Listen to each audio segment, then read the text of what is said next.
एक विशेष कारण से बुलाया है। आपके श्राप से इस कालिया नाग को मुक्त करने का समय आ गया है। ये तो बहुत ही उत्तम समाचार है प्रभु। इतने वर्ष बीत गए, मुझे आज भी स्मरण है वो दिन जब मैंने उन्हें श्राप दिया था। अपने क्रोध पर नियंत्रण खोकर बहुत बड़ी भूल कर दी थी मैंने प्रभु। बीती हुई घटनाओं पर दुखी होके कोई लाभ नहीं है। हमें भविष्य की ओर देखना होगा।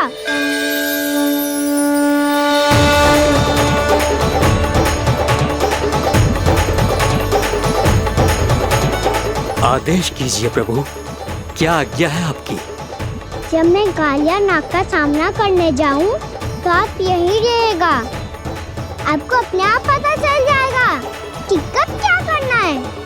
और हाँ, लौटते जाते समय नारद मुनि से कहिएगा वो आकर मुझसे भेंट करे। अवश्य प्रभु, प्रणाम। क्या इसने सच्ची में देवर्षि नारद को बुलाया है?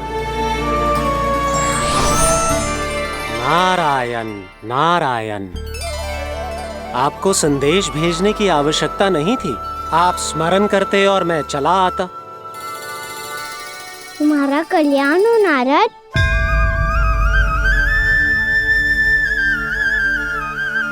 मैंने तुम्हें एक विशेष कार्य के लिए बुलाया है। आज्ञा दीजिए प्रभु। तुम्हें एक बार फिर कंस से भेंट करनी होगी।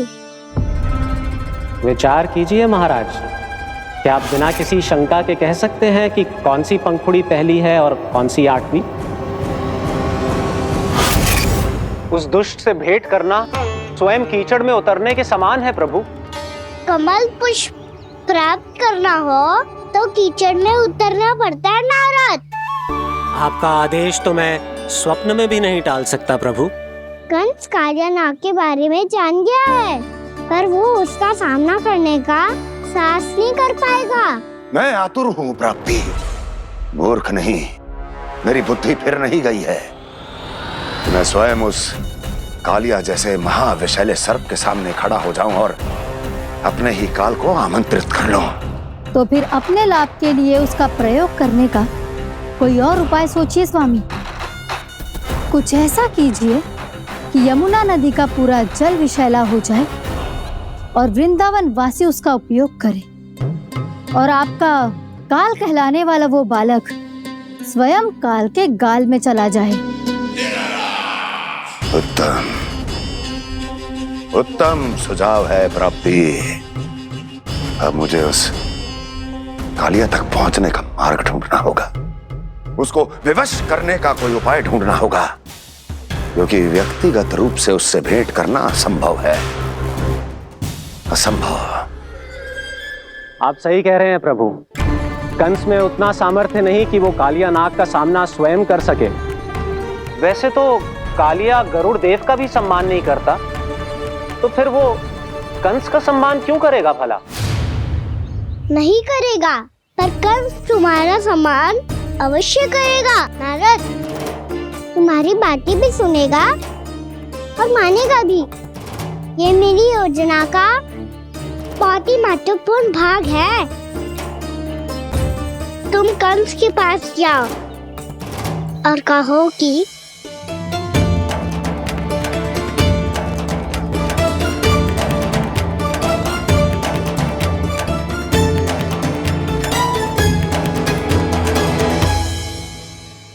संतान अपने माता पिता को तीर्थ का सौभाग्य दिलाती, और मेरा लल्ला कितना महान कि उसने हमारे घर को ही तीर्थ बना दिया। ऐसा तीर्थ जहां मेरी आंखों के सामने भक्त और भगवान का मिलन हो रहा है। जो आज्ञा प्रभु।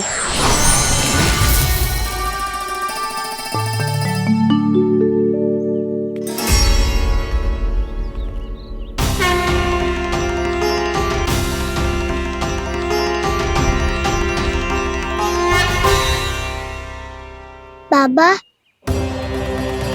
कान्हा, ये सब क्या चल रहा है? पहले काग भुसुंडी जी और फिर जे नारद जी। क्या योजना बना रहे हो तुम? कान्हा, बताना लल्ला, क्या सोच रहे तू?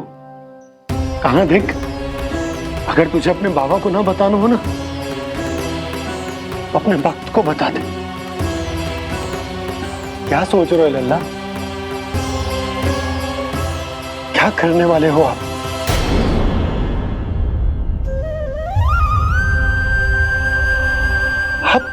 आप इतने दुखी क्यों हो?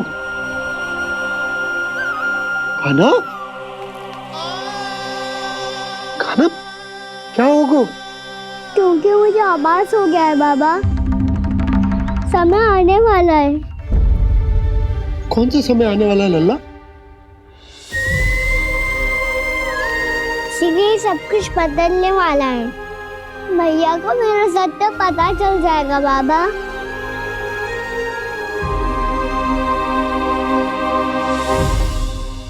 पर लल्ला, इसका काग भुसुंडी और कालिया नाग से क्या संबंध है? ऐसा क्या हुआ था और क्या होने वाला है?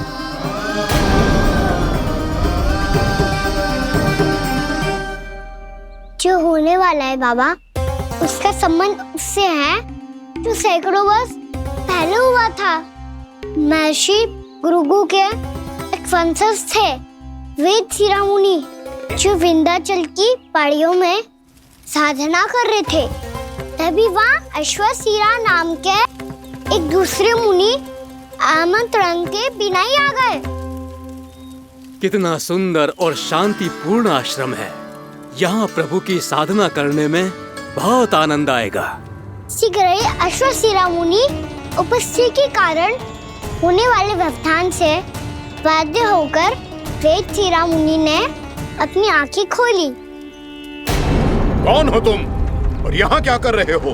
आपके आश्रम में बहुत शांति है मुनिवर। साधना करने के लिए बहुत ही उत्तम स्थान है ये। मैं चाहता हूँ कि मैं भी यहाँ। आप यहाँ साधना करना चाहते हैं, लेकिन इतना भी नहीं जानते कि किसी के आश्रम में प्रवेश करने से पहले उसकी आज्ञा लेनी चाहिए। आप ये भी नहीं जानते कि यदि कोई यज्ञ कर रहा हो तो बिना अनुमति के वहाँ प्रवेश करने से उसकी यज्ञ साधना भंग हो सकती है। आप क्या साधना करेंगे मुनि? आप तो साधना के योग्य ही नहीं हैं। इतना अपमान! एक मुनि के मुख से इतने कड़वे शब्द शोभा नहीं देते। मैं तुम्हें श्राप देता हूँ, जितनी विषैली तुम्हारी जिह्वा है उतने ही विषैले सर्प बन जाओ तुम। और ऐसा सर्प जो सांस भी ले तो निकट का वातावरण दूषित हो जाए। तुम्हारे इस दुस्साहस के लिए मैं तुम्हें श्राप देता हूँ कि तुम अभी इसी क्षण कौवा बन जाओ, और ऐसा कौवा जो कांव कांव करके अनर्गल प्रलाप करता रहे।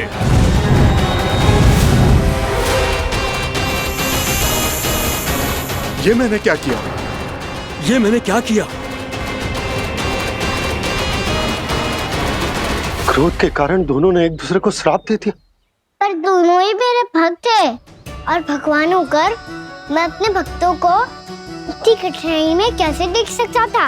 इसीलिए जिस संकट में उन दोनों ने अपने आप को फंसा लिया था, उसका समाधान करने में मैं उनके पास गया।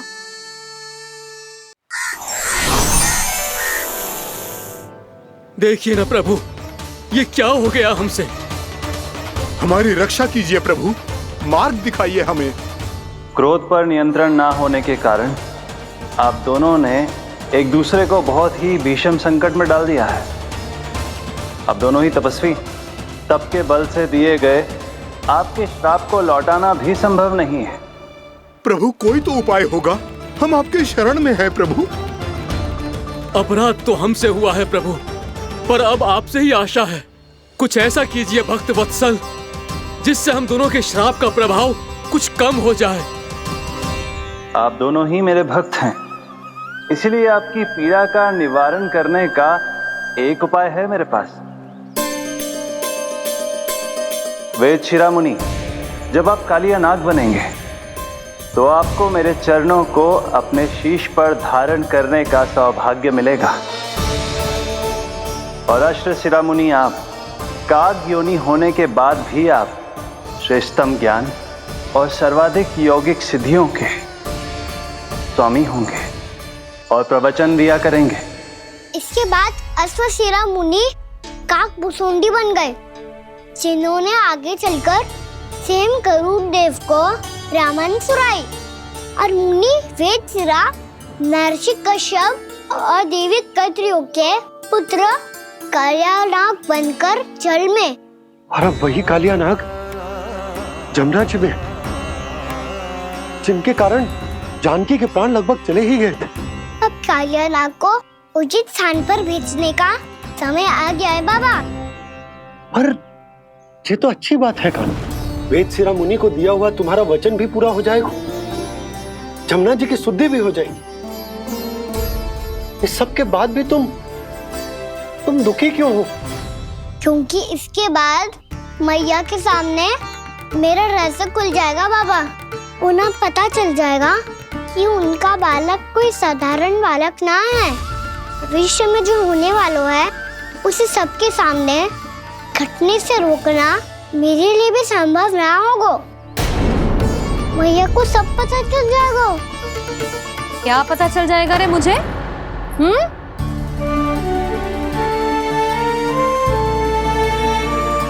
यही कि सबसे अधिक प्रेम मैं आपसे ही करता हूँ। अब बस भी कर, चलो भोजन के लिए बुलाने आई थी तुम दोनों को। भूखा थोड़े ना रहने दूंगी अपने लल्ला को, मेरा लल्ला दुर्बल हो जाएगा ना। आप खिलाओगे तो ही खाऊंगा। हाँ ठीक है, मैं ही खिलाऊंगी। अब चल, आओ जी, चल।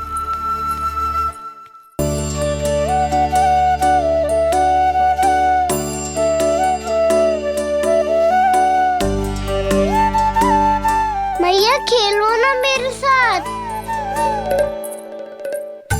मैया सुनो ना, मेरी बात ना मानोगी? अभी बहुत कार्य पड़े लल्ला, देख जानकी को औषधि भी देने जानो है ना। औषधि मैं दे दूंगा, फिर तो खेलोगी ना आप मेरे साथ। पिछले कुछ दिनों से अपनी मैया का अधिक से अधिक प्रेम पाने का प्रयास करो है कान्हा।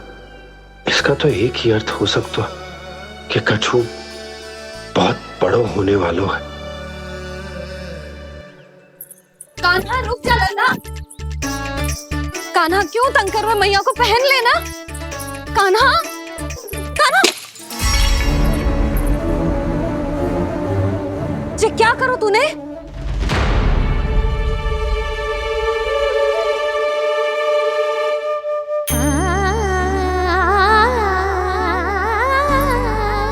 अच्छा ठीक है, अब मुंह लटकाने की आवश्यकता ना है।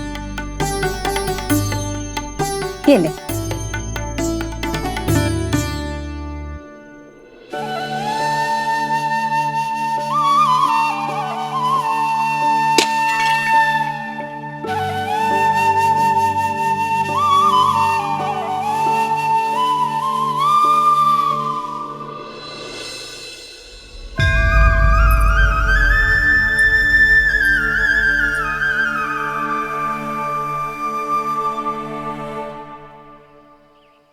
तंग करे मैया को खिजाए, खेले रूठे मनाए,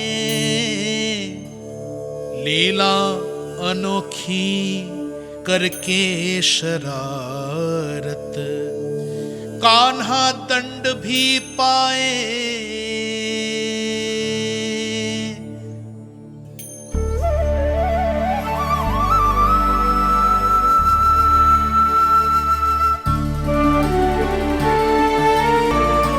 रूठना मनाना, खेलना खिलाना, पहले शरारत करके क्रोध दिलाना और फिर क्षमा मांग लेना, ये सब जानबूझकर कर रहे है कान्हा। जैसे जीवन भर के लिए अपनी मैया की ममता को अपने हृदय में समेट कर रखना चाहते हो।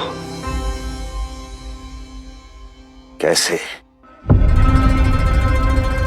कैसे करूं उस कालिया से मित्रता, कैसे करूं उसका उपयोग?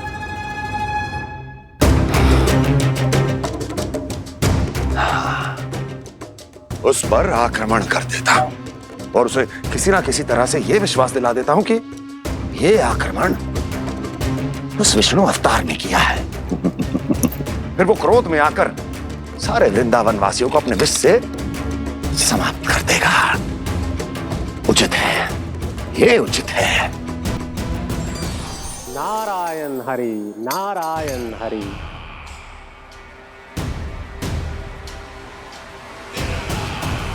प्रणाम देवर्षि। किस योजना में कितना लाभ है और कितनी हानि, यह आंकलन करते करते थक गए होंगे मथुरा नरेश। देवर्षि, आज मेरा ध्यान कैसे आ गया आपको? आप तो सदैव ही मेरे ध्यान में रहते हैं महाराज कंस। सत्य तो यह है कि मथुरा में जो भी हो रहा है मुझसे छिपा हुआ नहीं है। मैं जानता हूं कि आप किसी भी असुर को वृंदावन क्यों ना भेजें, और वो असुर कितना भी शक्तिशाली क्यों ना हो, कृष्ण का सामना नहीं कर पाता। या तो पराजय स्वीकार करके आपके पास लौट आता है, या तो फिर वीर गति को प्राप्त हो जाता है।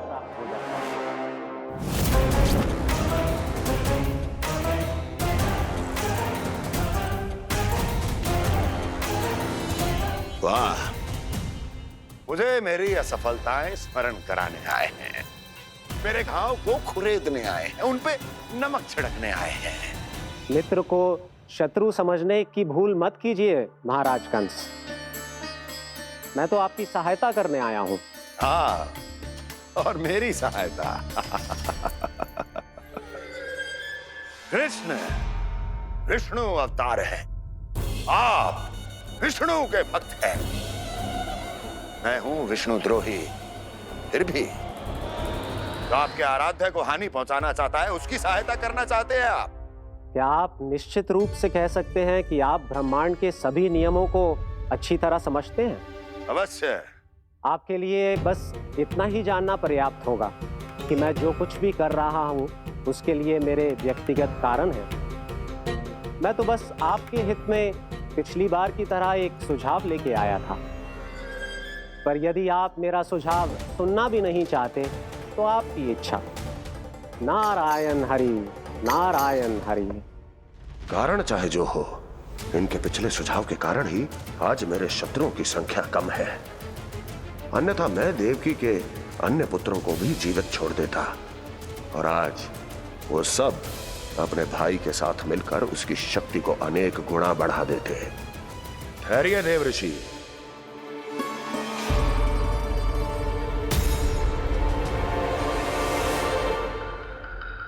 बताइए, क्या सुझाव है आपके पास? मेरे सुझाव का नाम है कालिया नाग।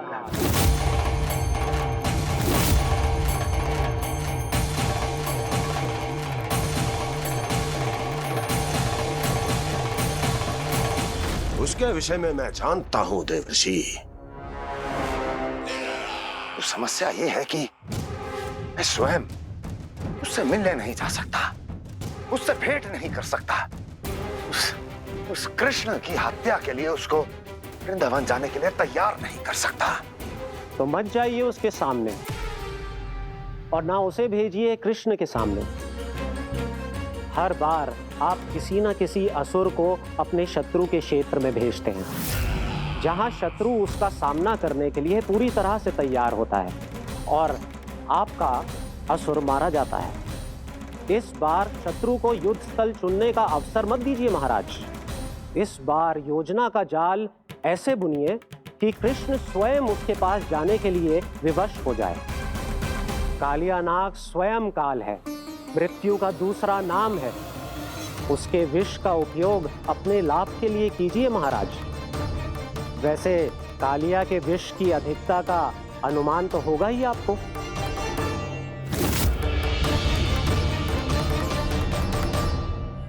एक बार जो उसके क्षेत्र में पहुंच गया, फिर उसके विष से बचना असंभव है। उचित सुझाव है देवर्षि, उचित सुझाव है। देवर्षि, उस छलिया विष्णु की भक्ति करते करते आप भी उसके रंग ढंग सीख गए हैं। उचित है। उचित है।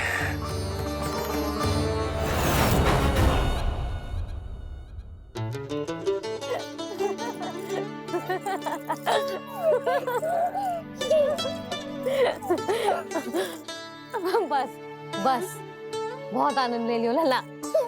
बस अब दूध पी ले। ठहर ठहर, गर्म है। जी ले पी।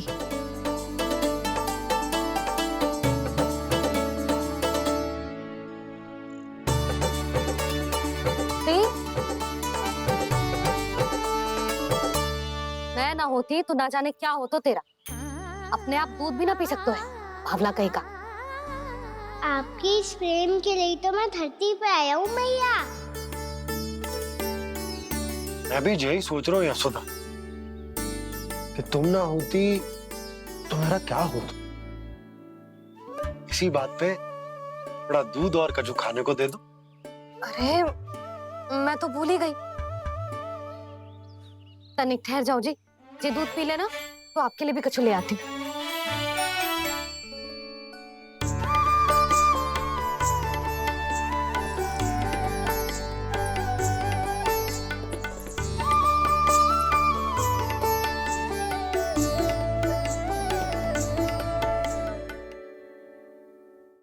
प्रणाम महाराज। आपकी आज्ञा के अनुसार बिल्कुल वैसा ही पत्र तैयार किया है जैसा आप चाहते थे।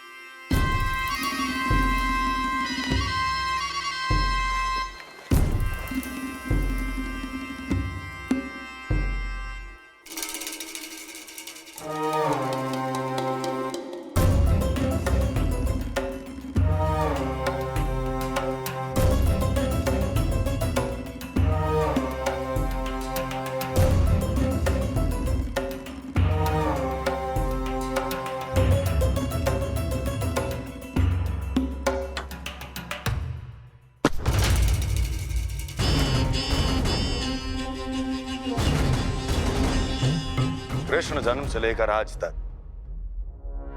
ये मेरी सबसे महत्वपूर्ण योजना है। इसका सफल होना निश्चित है दूत, किंतु केवल वही करना जैसा मैंने कहा है। जाओ।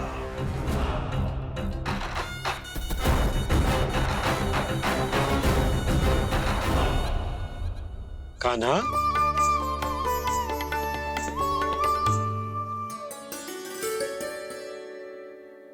क्या होगा? बाबा मैं चाहता हूँ कि मैया की स्वमता क्रिस्टल फ्रेम की वर्षा मुझ पे सरते ऐसे होते रहे। वो तो होती रहेगी लल्ला। अपने लल्ला के लिए किसी मैया का प्रेम कभी कम हो सकता है भला? नंदराज, वो मथुरा से एक दूत आयो है महाराज कंस का राजपत्र लेके।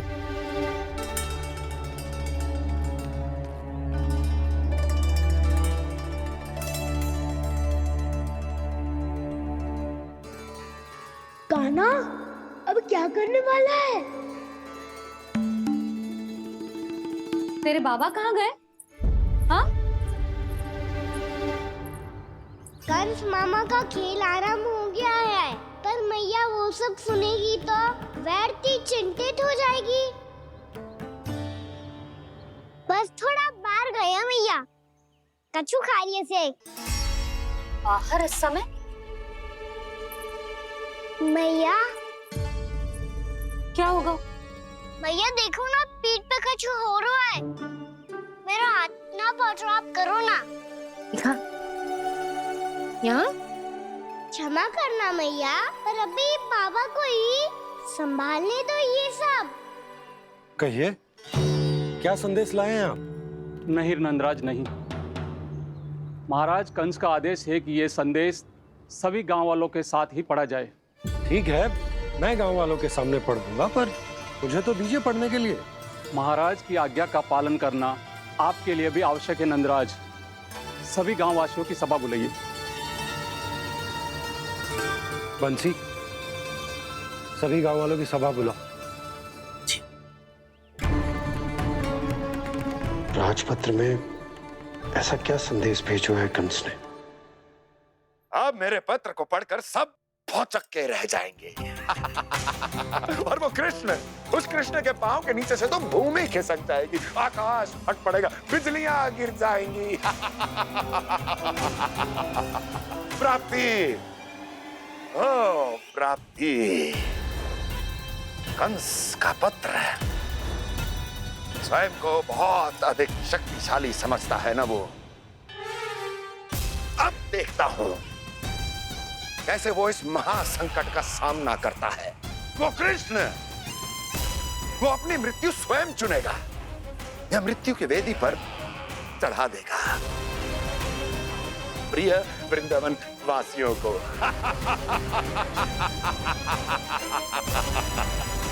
अब आएगा आनंद प्राप्ति, अब आएगा आनंद।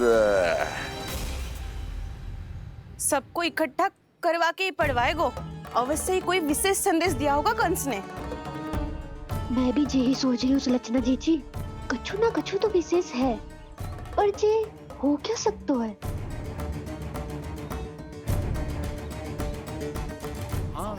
बात तो सही है।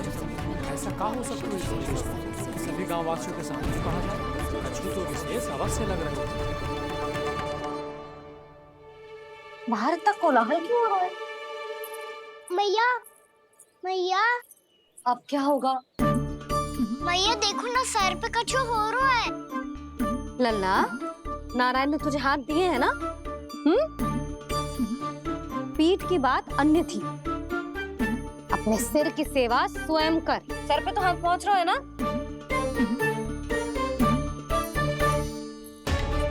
मैया सुनो ना, मैया देखो ना, तीव्र कर कछु हो रहा है। मैया देखो ना, तीव्र कछु हो रहा है।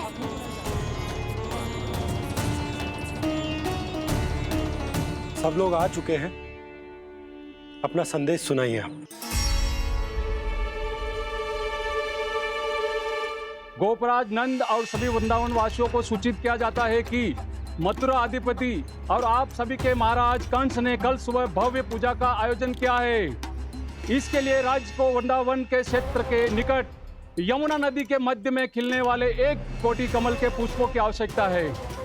इसीलिए आप सभी को यह आदेश दिया जाता है कि ये सभी कमल के पुष्प प्रथम पहर से पहले राजसभा में पहुंचा दिए जाए। सारे वो भी प्रथम पहर से पहले कैसे हो सकते हैं? यदि आप ऐसा करने में असफल रहे तो इसे राज आज्ञा का उल्लंघन माना जाएगा और राजद्रोह के आरोप में आप सभी को कड़े से कड़ा दंड दिया जाएगा। स्मरण रहे, यदि कल की पूजा में इन 1 कोटि कमल के पुष्पों का ना पहुंचने के कारण कोई व्यवधान आया तो समस्त वृंदावन वासियों को दोषी माना जाएगा और पूरे गांव को निवासियों सहित धूल में मिला दिया जाएगा। कल प्रथम पहर तक का ही समय है आप सबके पास।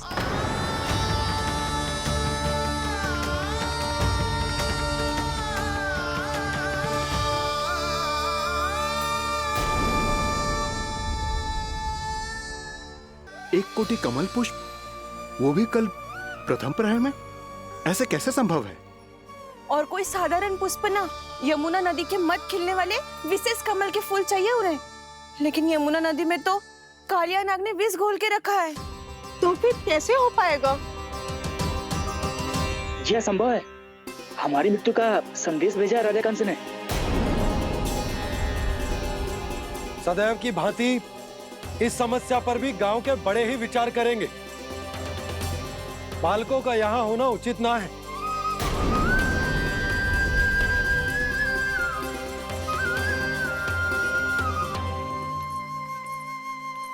लल्ला, ले जगेंद ले, जा अपने सखाओं के साथ खेल। सुबह उज्जवल, मधुमंगल वसंता, देखो मैया ने क्या दिया है। चलो खेले, बहुत आनंद आएगा आज।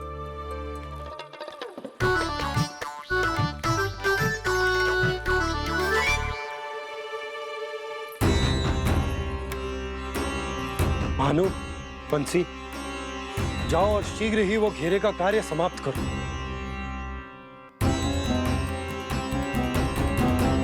पर कछु ना कछु तो करना पड़ेगा ना। पर हम कर ही क्या सकते हैं? पुष्प लाने को और कोई उपाय है भी तो ना। मैं चला जाऊंगा जमुना जी में। वैसे भी मेरे जीवन के कितने दिन शेष बचे हैं। गांव के लिए, समाज के लिए कुछ करके मरूं, तभी तो शांति मिलेगी। ना काका, यदि आप उस विषैले जल में छलांग लगा भी दोगे, किंतु 1 कोटि कमल पुष्प एकत्रित कर पाना आपके लिए संभव ना है। इससे अच्छा है कि मैं चला जाऊं। यदि मैं मर भी गया तो मेरे पीछे रोने वाला कोई ना है। किसी को कहीं जाने की आवश्यकता ना है। गोप नरेश होने के नाते ये मेरा कर्तव्य है कि मैं आप सबकी रक्षा करूं। नंदराज, आपको जाना है तो जाओ। हरिया, काका, भैया सब चले जाओ। लेकिन आपको पता है वहाँ का जल कितना विषैला है। आप लोग एक क्षण भी जीवित नहीं रह पाओगे। फिर कैसे इकट्ठा करेंगे 1 कोटि कमल पुष्प? आप बात तो सही कह रही हैं शांति। उस दुष्ट कंस ने ऐसी मांग रख के हम सबको फंसा दिया। हम में से कोई भी क्यों ना चला जाए और इस संकट का समाधान ना निकले को। कान्हा, बताना कौन सा खेल खेलें? गेंद पकड़ खेलते हैं। पर एक बात सुन लो सब, कोई भी तीव्र गति से ना फेंकेगा गेंद को। भैया ने फ्रेम बनाई है मेरे लिए। सब तैयार हो?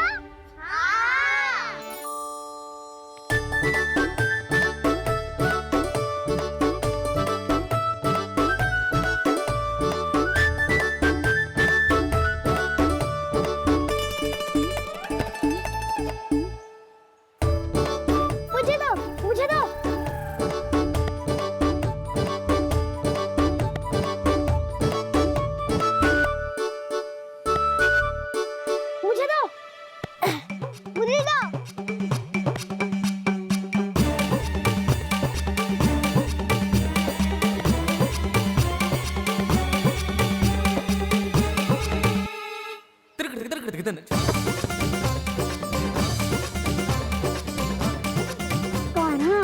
इतनी धीरे से फेंकेगो तो कैसे आनंद आएगो?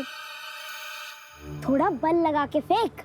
हाँ कान्हा, हम अभी बड़े हो गए हैं, तू अब भी छोटे बालकों की तरह फेंक रहे है।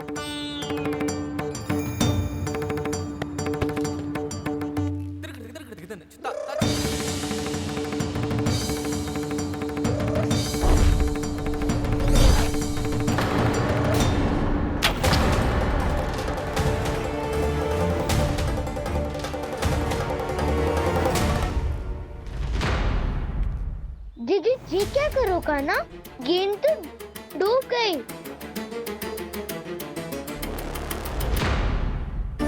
अच्छा, तो ये सब इसकी योजना का भाग था ताकि ये कालिया का सामना कर पाए।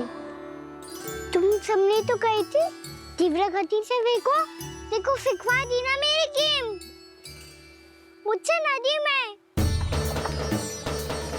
अब मुझे जाके लानी पड़ेगी। रुक जा कान्हा, रुक जा कान्हा।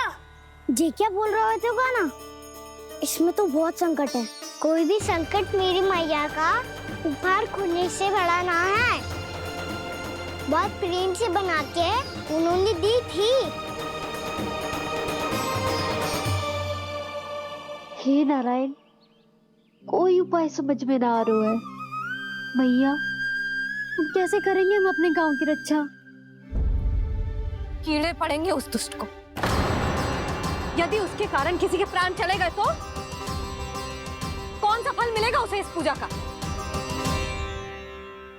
तुम सही कह रही हो यशोदा। हमारे पास कोई और दूसरा विकल्प भी तो ना है। यदि हमने मथुरा की राज आज्ञा का पालन ना किया तो इसका दुष्परिणाम पूरे गांव को भुगतना पड़ेगा।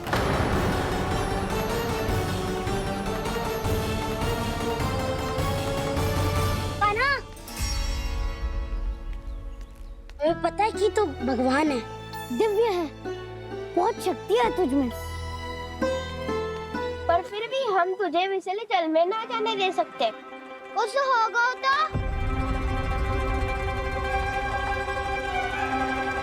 तुम सब इतनी हट कर रहे हो तो ठीक है, ना जाऊंगा। गेंद कहाँ गिरी है, कितनी दूर गई है, ये तो देख लूं, ताकि उसे बाहर निकालने का कोई उपाय ढूंढ पाऊं।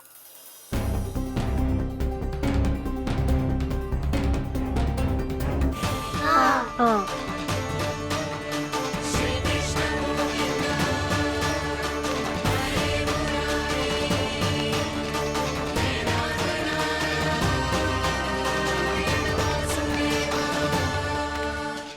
कान्हा की ये लीला तो समझ ही नहीं आ रही।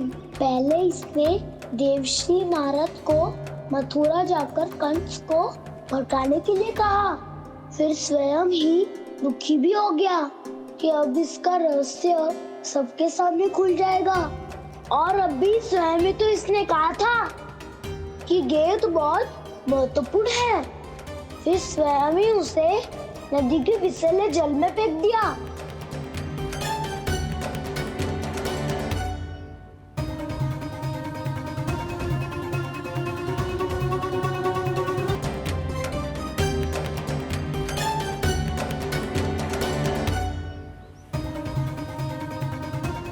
कान्हा, तू ऊपर क्यों चढ़ रहा है?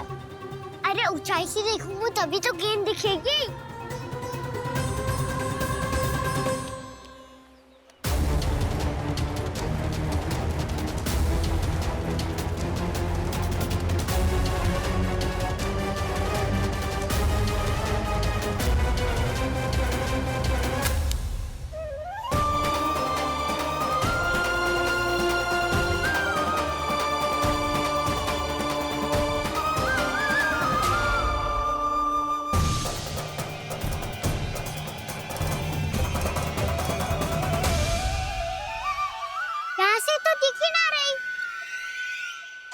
वहीं से फेंकी थी ना?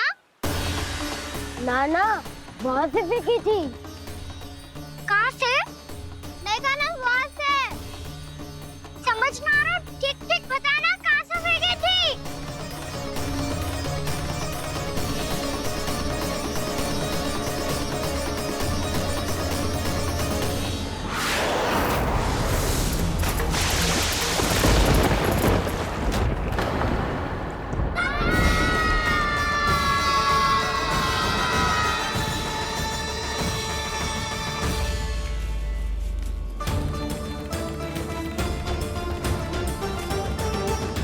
कालिया नाग के क्षेत्र में जाकर कोई भी जीवित वापस ना लौट सको है।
ये क्या किया कान्हा ने?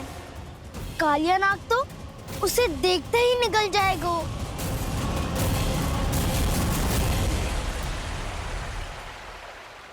तो आरंभ से अब तक सब कुछ उसकी लीला का ही भाग था।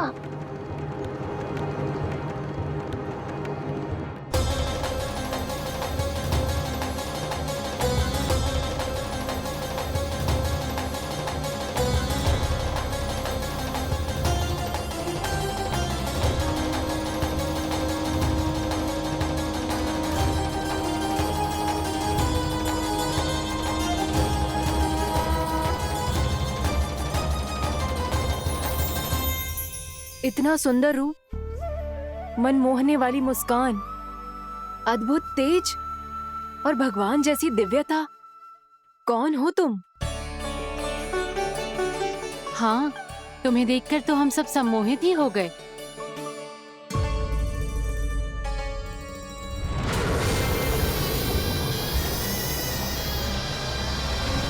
तुम जो भी हो बालक, वापस लौट जाओ।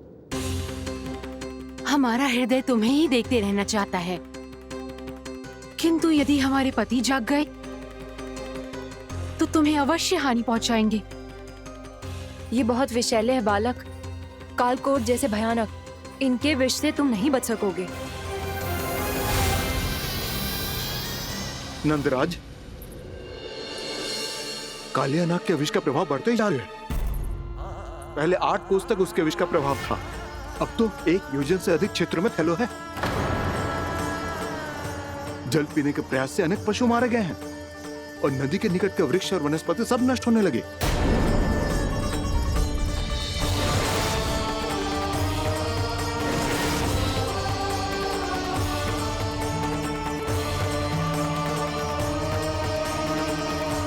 इनके विष की तीव्रता इतनी अधिक है बालक कि इनके संपर्क में आने वाले को तड़पने का भी अवसर नहीं मिलता। इनके विष की अग्नि क्षण भर से भी कम समय में प्राणवायु को जलाकर राख कर देती है।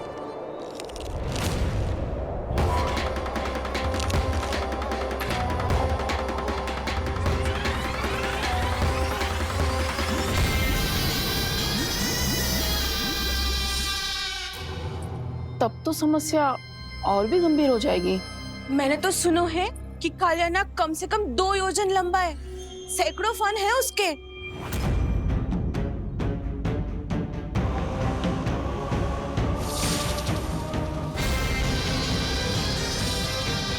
इसका अर्थ तो ये है कि हम दोनों ओर से फंस गए। एक और कंस को 1 कोटि कमल पुष्प देने जो कि कालिया नाग के क्षेत्र में पड़ते हैं, और दूसरी ओर उस कालिया नाग का विष यमुना जी के क्षेत्र में बढ़ता ही जा रहा। इसके कारण हम ही नहीं, निर्दोष पशु पक्षी भी संकट में। इन दोनों समस्याओं का एक ही समाधान है, उस कालिया नाग का सामना करना।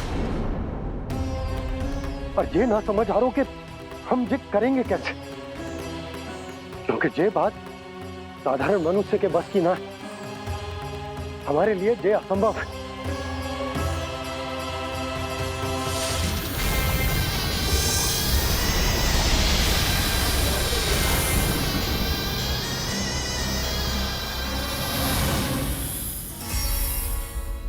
अब तो तुमने अपनी आंखों से भी देख लिया बालक, ये कितने विषैले हैं।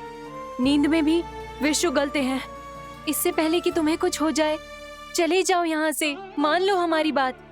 आप सब मुझे जानती भी नहीं और फिर भी मेरी इतनी चिंता कर रही हैं आप। माँ की ममता भेदभाव नहीं जानती। तुम भी किसी के पुत्र हो और हम सब भी माँ हैं। एक माँ को हर बालक में अपनी ही संतान दिखाई देती है, इसलिए हम तुमसे विनती करते हैं, वापस चले जाओ, बचा लो अपने प्राण। मेरी चिंता मत कीजिए, मुझे कुछ नहीं होगा। होगा, अनर्थ होगा यदि ये उठ गए तो।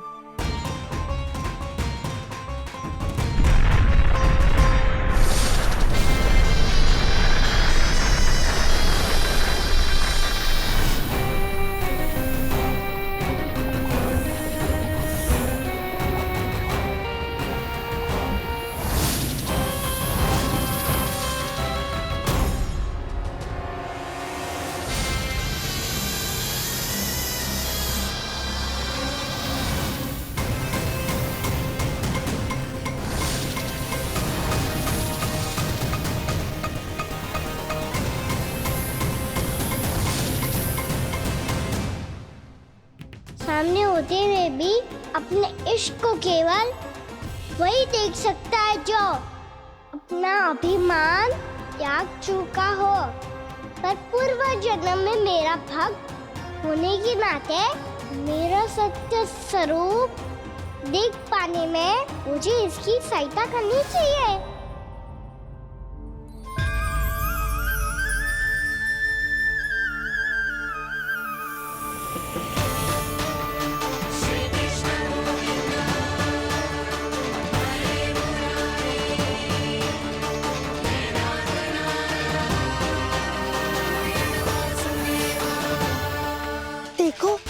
हमारा छोटा सा कान्हा कैसे डट के खड़ा हुआ है, इतने विशालकाय, इतने महाभयंकर सबके सामने।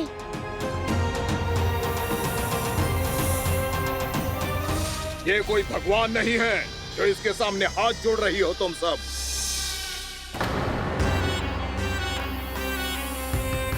एक सामान्य साधारण बालक है ये, जो ये तक नहीं जानता कि इसके सामने है इसका काल, कालिया।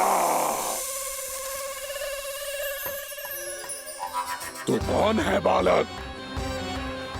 मेरे इतने निकट आकर भी तू जीवित कैसे है? मेरी नहीं, अपनी चिंता करो कालिया।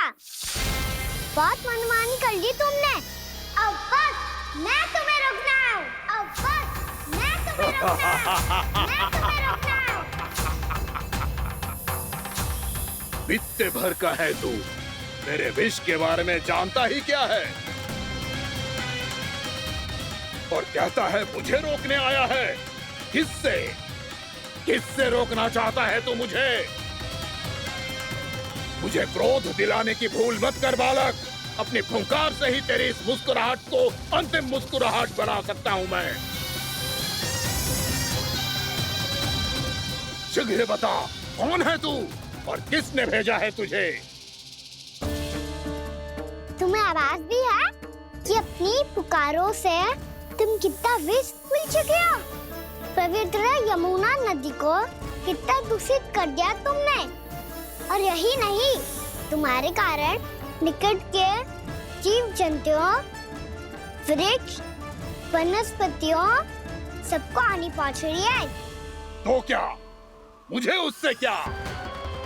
मुझे है आपत्ति है मुझे तुम्हारी इस व्यवहार से, और इसीलिए तुम्हें यहाँ से जाना होगा। यहाँ से जाना होगा।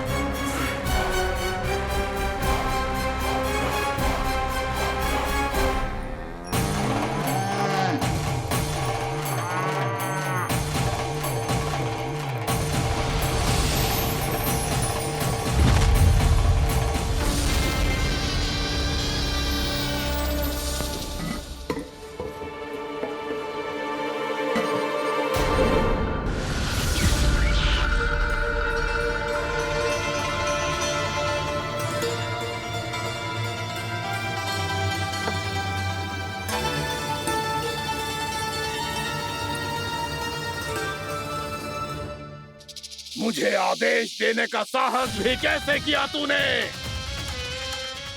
इस क्षेत्र को मैंने अपना राज्य बनाया है, मेरा परिवार रहता है यहाँ, और तू मुझे यहाँ से जाने के लिए कह रहा है? हाँ, क्योंकि तुम्हारे यहाँ रहने के कारण अन्य जीवों को हानि हो रही है, और मैं ऐसा नहीं होने दे सकता। मैं तो बस वही कर रहा हूँ जो एक सर्प का स्वभाव है। विष फैलाना स्वाभाविक है मेरे लिए, इसलिए मुझे चुनौती मत दे बालक। चुनौती तो मैं दे चुका हूँ कालिया। अब तो बस तुम्हें स्वीकार करनी है।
मैं भी चेतावनी दे रहा हूँ, यहाँ से चले जाओ, यहाँ से चले जाओ।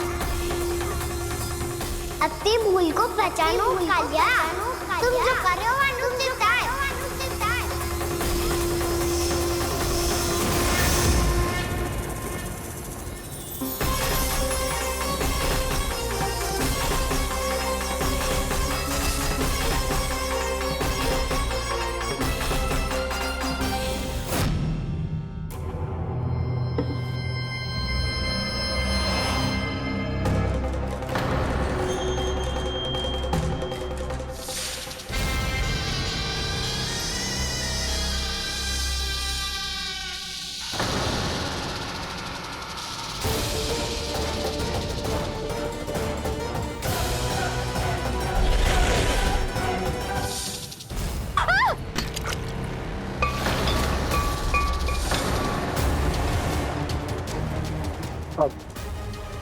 मैं आता हूँ।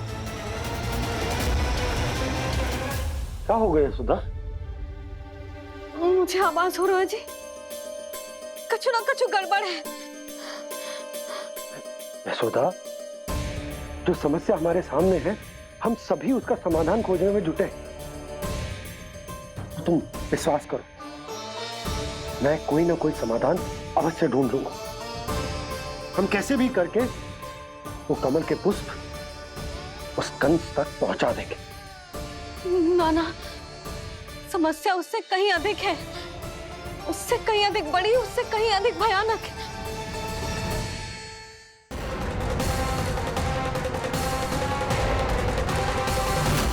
विस्की ये बूंद से ही सबके प्राण चले जाते हैं। इसने तो विस्की धारियां फेंकी है खाना पे।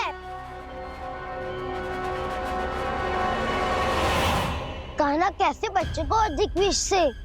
इसका विष तो क्या, ये सर स्वयं भी छू तक नहीं पाएगा हमारे कान्हा को।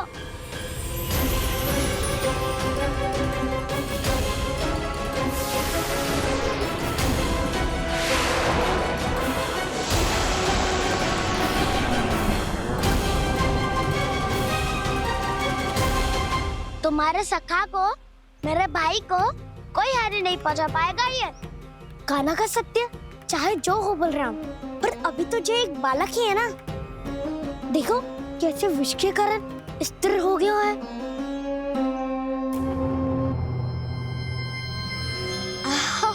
हाउ सर्फ ने कितनी आसानी से अपनी पूंछ से बांध लिया है। मुझे यहाँ से भगाना चाहता था ना तू? अब मैं तुझे दिखाऊंगा अपना सामर्थ्य। ये मूर्ख किसे बांधना चाहता है अपनी पूंछ में? उन्हें जिनका विस्तार सारे ब्रह्मांड में है, या उन्हें जो स्वयं अनंत है? पर देवराज, प्रभु ऐसा करने ही क्यों दे रहे हैं कालिया को? आप सब भूल रहे हैं देवगण, कालिया पूर्व जन्म में प्रभु का बहुत बड़ा भक्त था। उसी भक्ति का फल मिल रहा है अब इसे। वैसे भी भक्तों के मन का भाव सबल हो तो भगवान तो सहज ही बंध जाते हैं।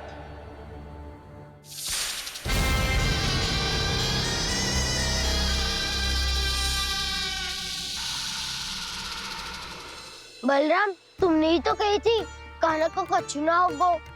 देखो दुष्ट ने चारों ओर से जकड़ लियो है।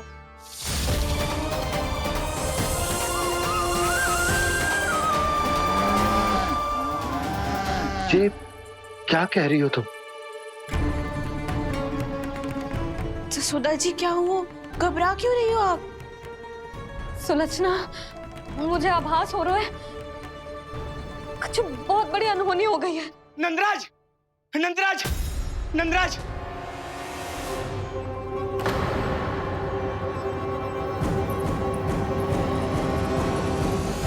नंदराज, कान्हा ने जमदग्नि नदी में छलांग लगा दी है।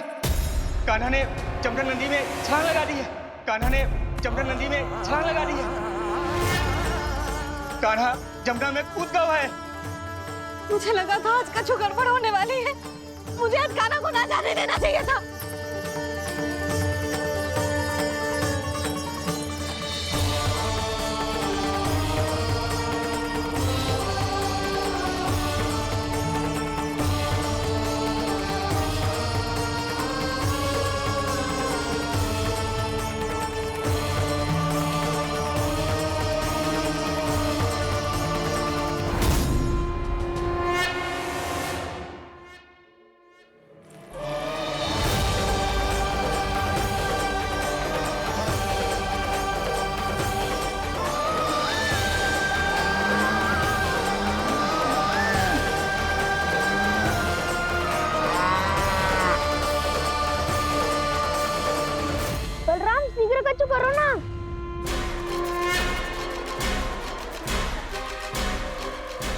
कुछ भी करो पर कान्हा को बचाओ।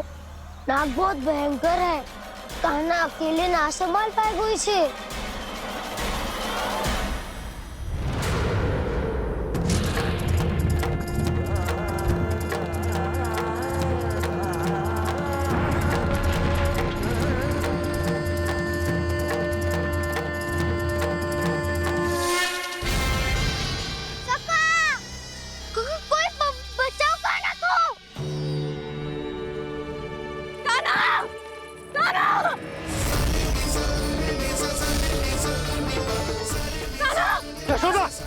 यशोदा रुको। छोड़ दो मुझे, छोड़ दो मुझे। जीजी संभालो, बावली हो गई ना।